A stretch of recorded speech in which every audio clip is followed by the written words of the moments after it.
Bonsoir à tous, je suis content de vous voir ce soir. Nous sommes toujours dans la zone orange ici au Québec. Pour encore quelques temps, le premier ministre du Québec a mentionné ce soir qu'il voulait que les Québécois aillent soit travailler ou ils aillent à l'école et pour le restant qu'ils restent chez soi. Donc je ne sais pas combien de temps on a encore. On va le savoir durant la semaine peut-être si on change et on devient en zone rouge. Mais pour l'instant, on a encore nos réunions, donc on vous tient au courant là-dessus. Et ce soir, j'aimerais vous parler sur un sujet particulier, quelque chose que Dieu m'a mis à cœur. J'aimerais encore vous parler du sujet de la prophétie biblique. Je sais que c'est arrivé à quelques reprises récemment que j'ai abordé le sujet. Mais la prophétie biblique offre plusieurs détails concernant les derniers temps de l'histoire de l'homme sur la terre. Elle décrit les gens, les autorités particulières de la dernière génération et aussi les vices qui vont être populaires sur la terre.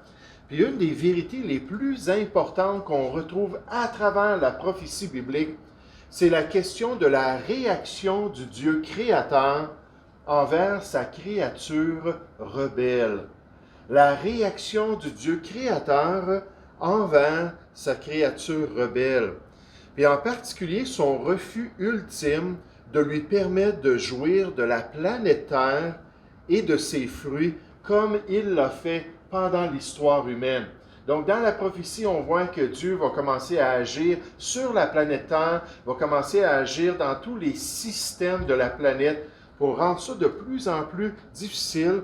Et le déroulement prophétique présente de plus en plus de calamités qui vont affecter l'homme sur la terre, rendant sa vie pénible et misérable ici-bas, et ce qui est en fait un avant-goût de son destin éternel dans les tourments à venir.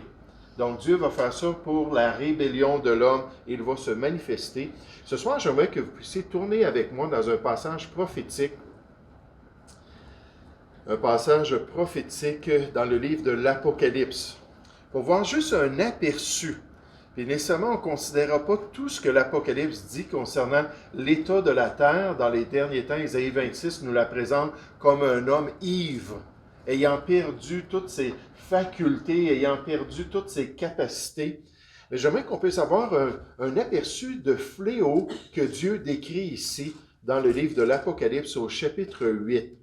Donc, Apocalypse, chapitre 8, à partir du verset 6. Apocalypse, chapitre 8, au verset 6.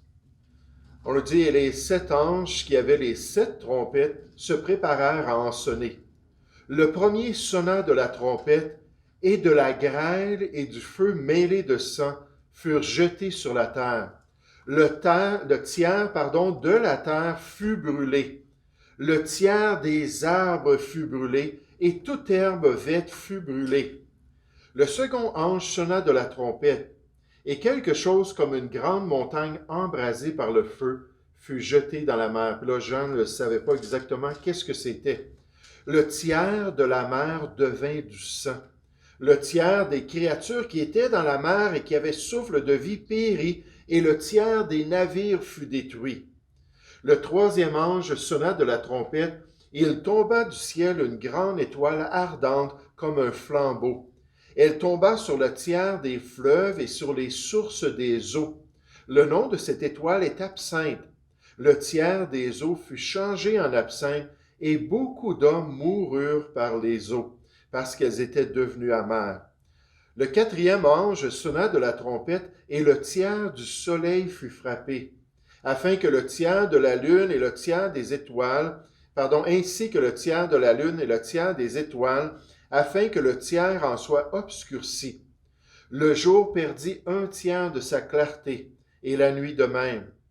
Je regardai et j'entendis un aigle qui volait au milieu du ciel, et certains manuscrits parlent d'un ange, disant d'une voix forte, « Malheur, malheur, malheur aux habitants de la terre, à cause des autres sons de trompette que les 3 anges vont faire retentir. » Chapitre 9, au verset 1.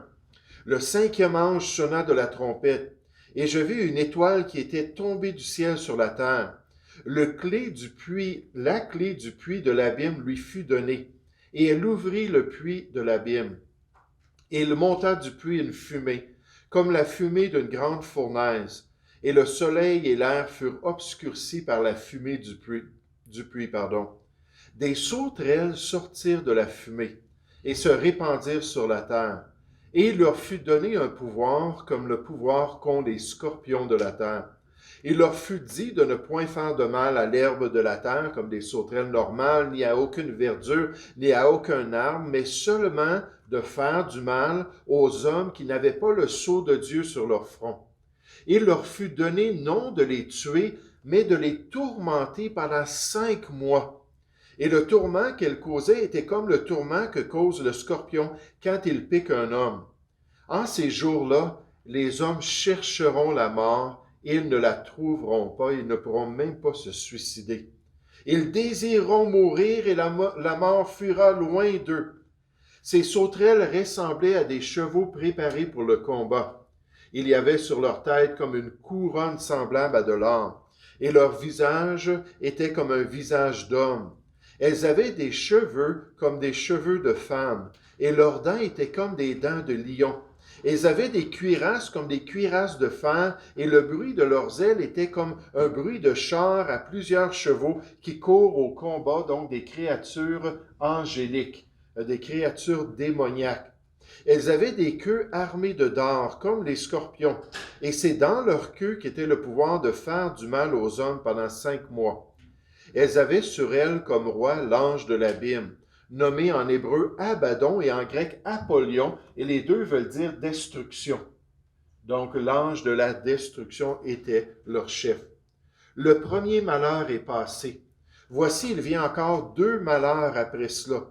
Le 6e ange sonna de la trompette, et j'entendis une voix venant des 4 cornes de l'autel d'or qui est devant Dieu et disant au 6e ange qui avait la trompette, « Délie les 4 anges qui sont liés sur le grand fleuve l'Euphrate. » Et les 4 anges qui étaient prêts pour l'heure, le jour, le mois et l'année, la souveraineté même de Dieu, furent déliés afin qu'ils tuent le tiers des hommes. Afin qu'ils tuent le tiers des hommes. Le nombre des cavaliers de l'armée qui vont venir tuer le tiers des hommes était de 2 myriades de myriades, 200 millions de personnes. J'en entendis le nombre, et ainsi dans la vision, je vis les chevaux et ceux qui les montaient, ayant des cuirasses couleur de feu, d'hyacinthe et de soufre.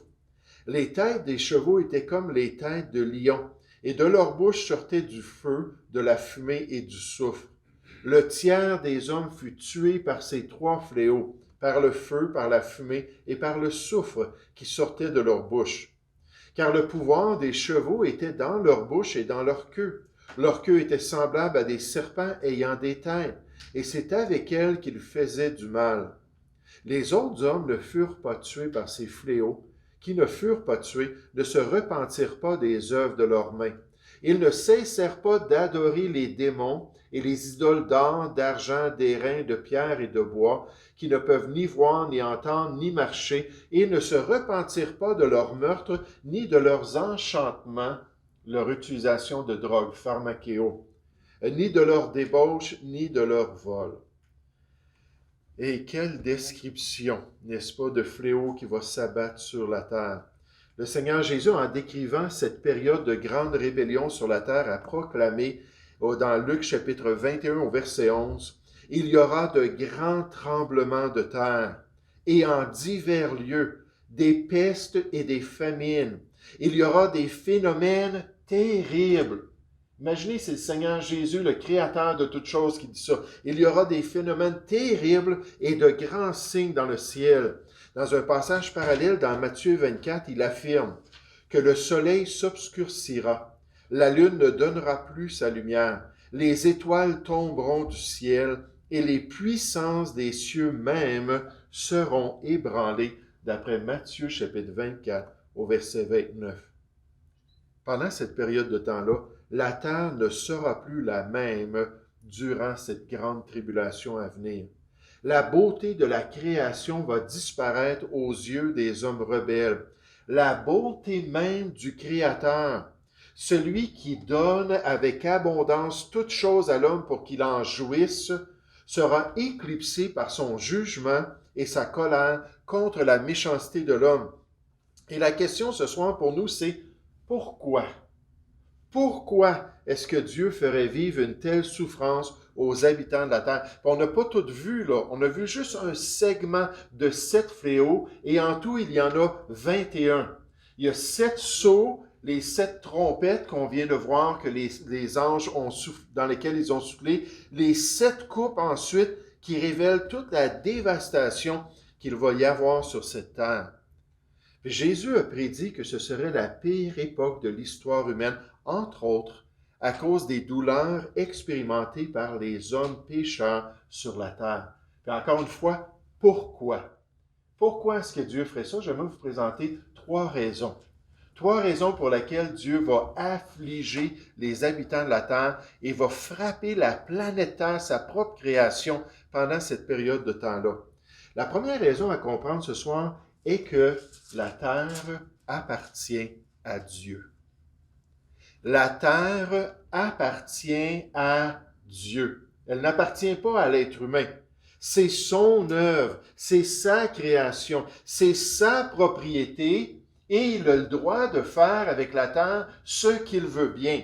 Dans le psaume 115 au verset 3, on nous dit « Notre Dieu est au ciel, il fait tout ce qu'il veut. Il est tout-puissant, il est souverain, il peut décider ce qu'il veut. Il nous a révélé que dans les derniers temps, il allait ainsi agir avec la planète Terre. » Tournez dans le psaume 24 pour voir comment cette planète appartient à Dieu. Le psaume 24, un beau psaume d'adoration envers le Créateur. Le psaume 24, à partir du verset 1.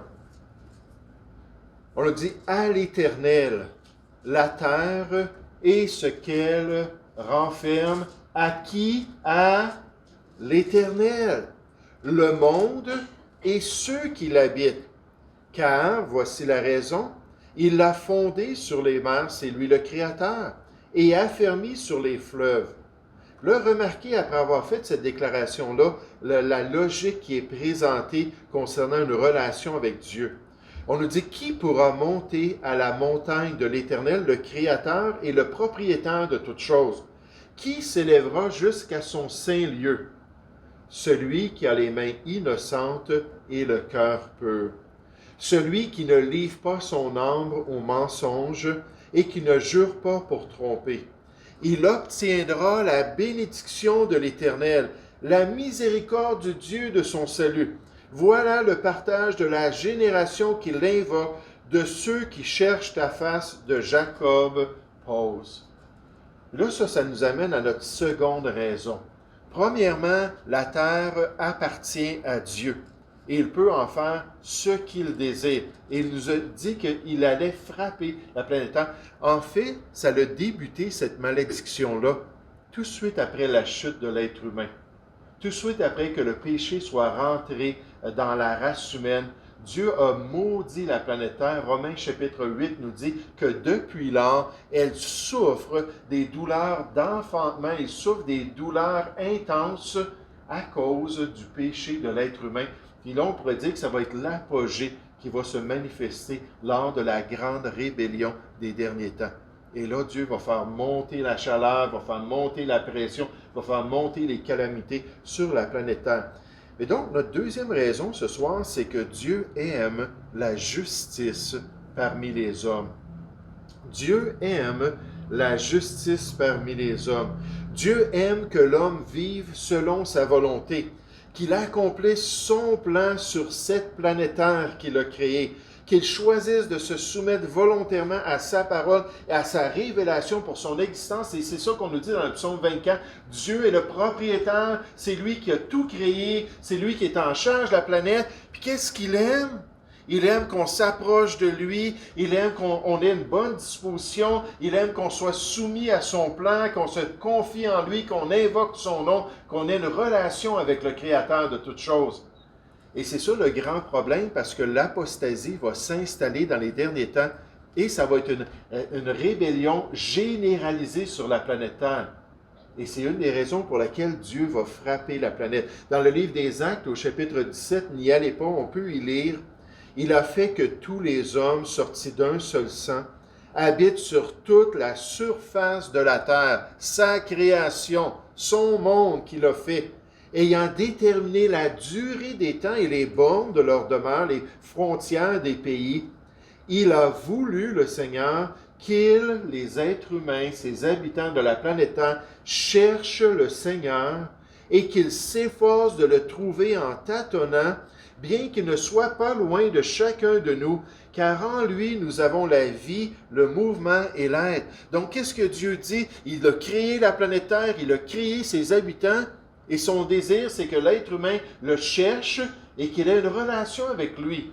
Il leur a dit que s'ils le cherchaient de tout leur cœur, ils allaient le trouver, et c'est son désir. Et Dieu va utiliser divers moyens pour encourager l'homme à faire ce qui est bien, incluant son expérience sur la planète Terre. Revenez dans Apocalypse chapitre 9. J'aimerais juste vous faire remarquer pendant ces fléaux qui sont décrits ici, au verset 20. Apocalypse chapitre 9. C'est le Saint-Esprit qui fait une parenthèse. C'est le Saint-Esprit qui révèle l'état du cœur, qui fait ressortir ce qui se passe dans ces habitants-là de cette dernière génération sur la terre. Alors qu'ils sont en train de suivre le grand empereur, alors qu'ils sont en train de vraiment prendre la marque d'allégeance envers ce dernier empire. Puis là, Dieu va déclencher tous ces fléaux, va frapper la planète Terre. Puis on nous dit au verset 20, les autres hommes qui ne furent pas tués par ces fléaux. Donc, on parle de cette action particulière de Dieu sur sa planète. Ne se repentirent pas des œuvres de leurs mains.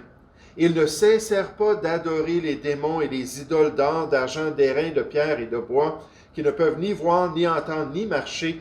Ils ne se repentirent pas de leur meurtre, ni de leurs enchantements, ni de leur débauche, ni de leur vol. En d'autres mots, Dieu dit par le Saint-Esprit et par la plume de Jean, voici ce qui aurait dû se produire, voici ce que j'aurais aimé, qu'ils puissent se repentir, qu'ils puissent changer, qu'ils puissent chercher ma face, qu'ils puissent écouter mes évangélistes, qu'ils puissent se tourner vers la bonne nouvelle. Mais au contraire, ces gens-là sont entêtés, puis Dieu continue. Regardez dans le chapitre 16, avec toutes sortes d'autres fléaux. On est rendu avec les coupes dans le chapitre 16. On nous dit le 4e verset 8, Apocalypse chapitre 16, verset 8. Le 4e versa sa coupe sur le soleil, et lui fut donné de brûler les hommes par le feu. Les hommes furent brûlés par une grande chaleur, et ils blasphémèrent le nom du Dieu qui a l'autorité sur ces fléaux, et ils ne se repentirent pas pour lui donner gloire. Le 5e versa sa coupe sur le trône de la bête, et son royaume fut couvert de ténèbres, et les hommes se mordaient la langue de douleur. Ils blasphémèrent le Dieu du ciel à cause de leurs douleurs et de leurs ulcères, et ils ne se repentirent pas de leurs œuvres. Dieu a créé toutes choses et il peut faire avec sa planète ce qu'il veut. Dieu a choisi d'utiliser cette planète-là pour attirer l'homme à se tourner vers lui. Au lieu de vivre dans le confort, au lieu de continuer à jouir de tous les fruits de sa bonté. Cette bonté-là, dans le psaume 100, qui nous dit, est partout sur sa planète, est partout dans sa création. Là, Dieu va intervenir pour avoir l'attention de l'être humain.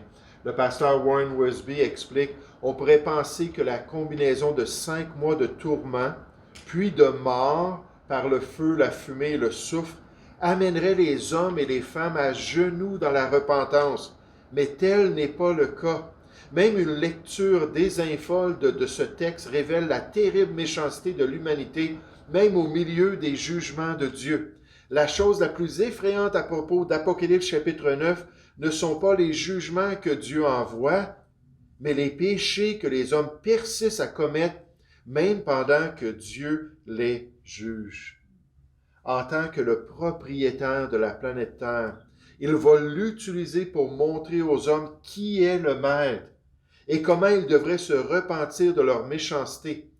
Et vous savez, lorsqu'on regarde ça, c'est pas étonnant parce que dans le passé, Dieu avait fait exactement la même chose.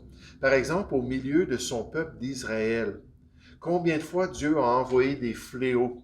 Combien de fois en terre promise, Dieu a permis des famines, Dieu a permis toutes sortes de situations, des invasions d'insectes, on voit ça dans différents prophètes mineurs.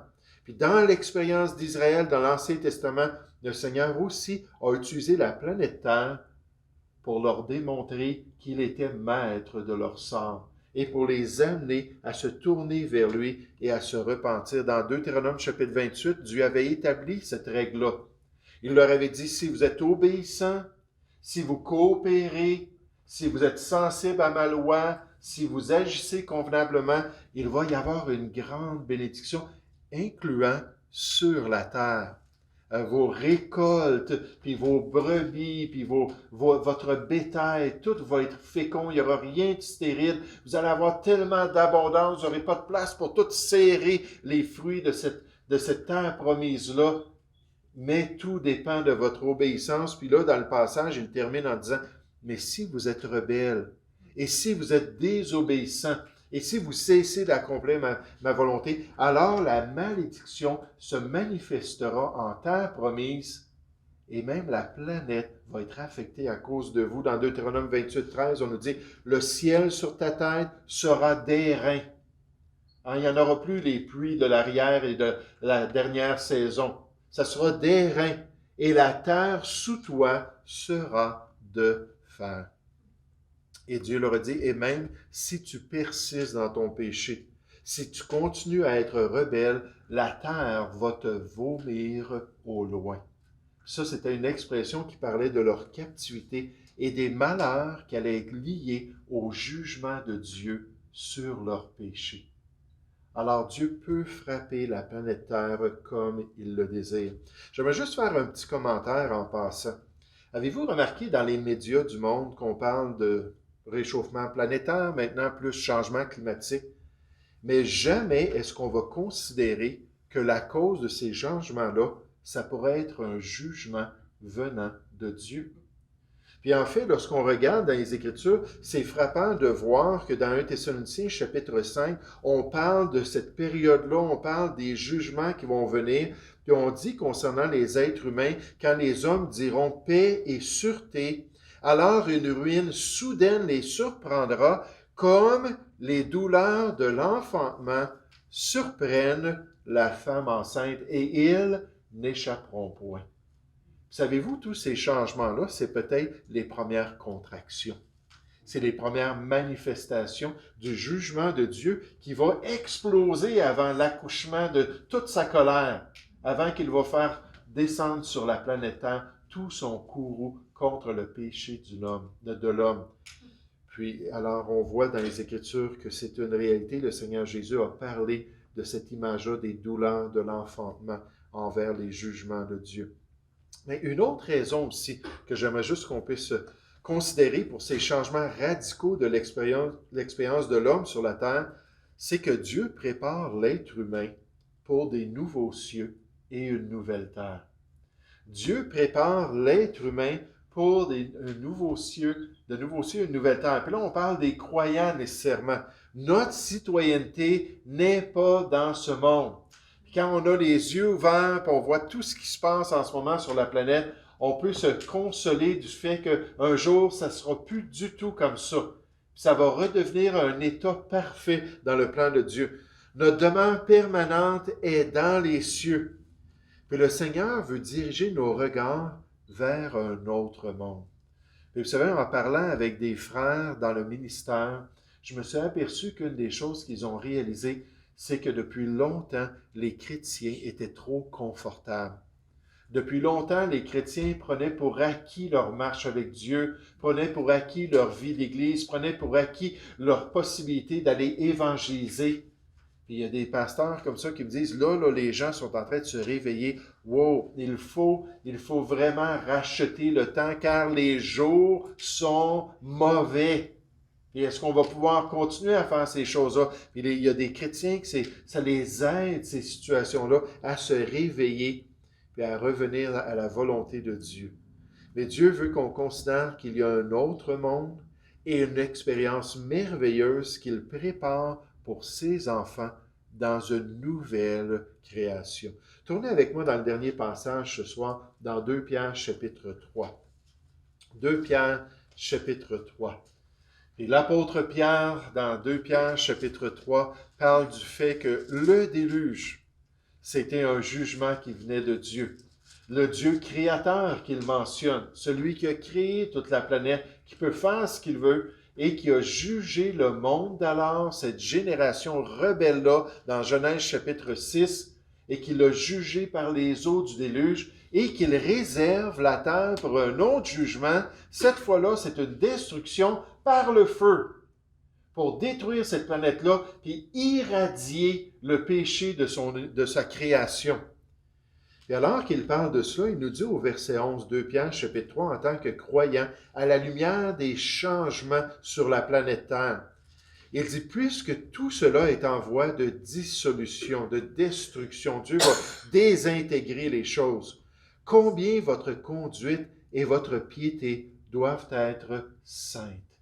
Pourquoi? Parce qu'on n'est que des passagers ici-bas. Le monde et sa convoitise, ça va passer. Mais celui qui fait la volonté de Dieu, on nous dit, va demeurer éternellement. Donc, combien votre conduite et votre piété doivent être saintes? Attendez et hâtez l'avènement du jour de Dieu, jour à cause duquel les cieux enflammés se dissoudront et les éléments embrasés se fondront. Mais nous, les croyants, nous attendons, selon sa promesse, de nouveaux cieux et une nouvelle terre, où la justice habitera. C'est pourquoi, bien-aimés, en attendant ces choses, appliquez-vous à être trouvés par lui, sans tache et irréprochables dans la paix. C'est pour ça qu'il y a le texte prophétique.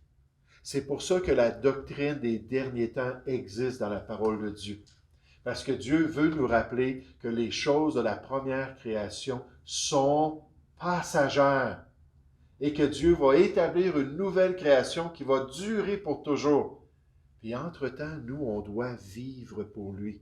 On doit accomplir sa volonté, on doit être zélé dans ses voies. Un commentateur, D. Walls, nous dit « Une nouvelle mention de la seconde venue conduit Pierre à répéter sa description précédente de la destruction imminente qui attend le monde. Ici, il a ajouté l'espoir positif qu'à ce moment-là, le nouveau ciel et la nouvelle terre seront la demeure éternelle du croyant. Ou, dans le terme plus générique de Pierre, la maison de la justice. Ça nous dit que c'est là que la justice habitera enfin.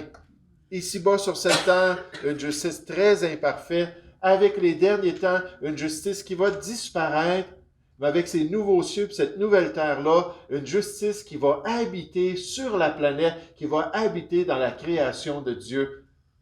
Et là, on va pouvoir pour toujours être en paix, alors que tout va être juste.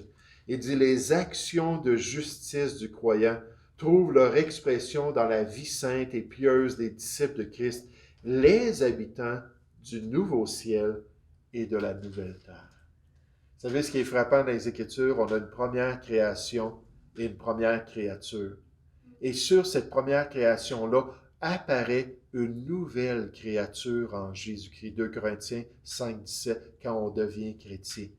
Mais là, on est créé pour un nouveau monde et à la fin des temps, cette nouvelle création-là va se manifester. Dieu est le propriétaire de la planète Terre, il en fait ce qu'il veut. Dieu nous a dit qu'il va utiliser la Terre et tous ces phénomènes-là, ces fléaux-là, 21 fléaux, pour attirer l'attention de l'être humain et pour punir les rebelles nécessairement. Et ensuite, Dieu nous révèle que dans le fond, il va pouvoir tout consumer cette première création, souillée et maudite par le péché de l'homme, pour créer une création parfaite où la justice va habiter pour toujours. Fait que juste avant, Anne, si tu veux, on va juste prier, puis remercier le Seigneur, puis avoir cette espérance-là de sa venue et d'une nouvelle création. Ô Père Céleste, merci, Père, pour cette grâce encore une fois que tu nous donnes de pouvoir avoir la parole prophétique devant nos yeux. Et Seigneur, dans 1 Thessaloniciens chapitre 5, tu nous dis de ne pas mépriser la prophétie. Dans 2 Pierre 1 au verset 20, tu nous dis de considérer la prophétie comme un élément qui est ferme pour notre foi et notre marche chrétienne. Et Seigneur, alors qu'on pense à cette rébellion énorme, universelle dans les derniers temps, cette apostasie généralisée, on pense au cœur humain qui va être tellement endurci, même en face de tant de souffrances. Seigneur, on veut juste te louer que nous sommes déjà sauvés, qu'on a déjà mis notre foi en toi et que maintenant nous sommes des citoyens des cieux. En route, Père, pour cette nouvelle création que tu vas ultimement faire et pour ce privilège de pouvoir habiter avec toi éternellement d'âge en âge. Gloire à ton nom, au nom du Seigneur Jésus.